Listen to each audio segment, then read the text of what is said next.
¿Alguna vez te has preguntado cómo una pequeña muestra de personas puede representar la opinión de una ciudad o de una nación entera? La respuesta está en el sondeo de la encuesta. Es un instrumento científico y político fundamental en el mundo moderno. En este video exploraremos cómo este método se convirtió en una herramienta poderosa para medir lo que pensamos, sentimos y hacemos. Soy Elvis Jiménez, estudiante de licenciatura en Ciencia Política de la Universidad Fermín Toro, y esto es un video para el curso Estudios a Medida acerca de la ciencia de los sondeos. La encuesta es un procedimiento científico diseñado para recabar información, como actitudes, creencias y opiniones, a partir de mediciones cuantitativas. Su principal fortaleza radica en la teoría estadística. La encuesta se basa en la idea de que una muestra pequeña, pero correctamente seleccionada y representativa de un universo mayor, puede reflejar las opiniones y comportamientos de esa gran población. Su sustento es la teoría de la probabilidad y las técnicas de muestreo. A diferencia de los antiguos censos, que solo registraban, el propósito fundamental de la estadística moderna es apoyar la toma de decisiones en condiciones de incertidumbre, cuantificándola en términos probabilísticos. Se debe entender que los resultados de un sondeo son solo estimaciones y no certezas absolutas. Si bien existen antecedentes del método en el siglo XIX, su desarrollo contemporáneo está directamente ligado a los avances de la teoría estadística y a un contexto de rápidos cambios tecnológicos. El método se aplicó por primera vez en Estados Unidos en 1930. Figuras como George Gallup fueron pioneros al aplicarlo a estudios comerciales, políticos y electorales. También ganó notoriedad en el campo de la psicología social en los estudios sobre la Segunda Guerra Mundial. Su validez y aceptación se fortalecieron gracias a su adopción masiva por la academia, lo que cimentó su estatus como método potente en las ciencias sociales. En revistas científicas líderes de sociología, el uso de encuestas pasó de ser una cuarta parte de los artículos entre 1949 y 1950 a más de la mitad entre 1979 y 1980. En la ciencia política, la adopción fue igualmente significativa, pasando de un 2,6% a un 35% de los artículos en el mismo periodo. Los sondeos se han convertido en el actor principal de las democracias contemporáneas, especialmente en el ámbito preelectoral.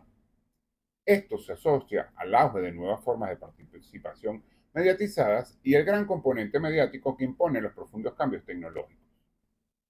La versatilidad del sondeo es una de sus cualidades más positivas, inicialmente un método de las ciencias sociales. Hoy se utiliza en una amplia gama de campos. Puede ser utilizado en el ámbito académico, en el ámbito político, comercial y empresarial.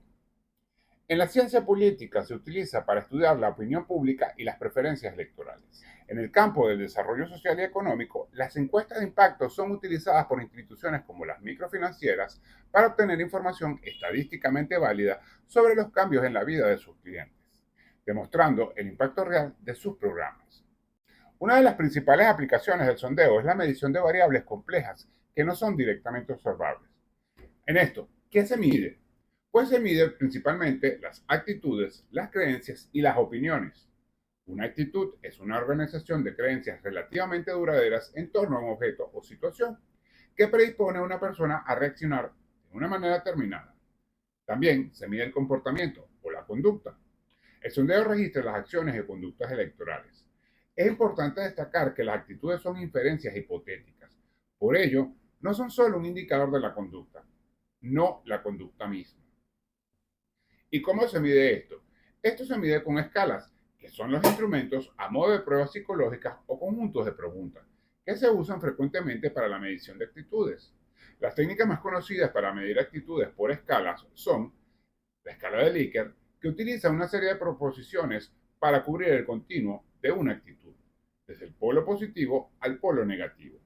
El encuestado suele responder con opciones como totalmente de acuerdo o totalmente en desacuerdo.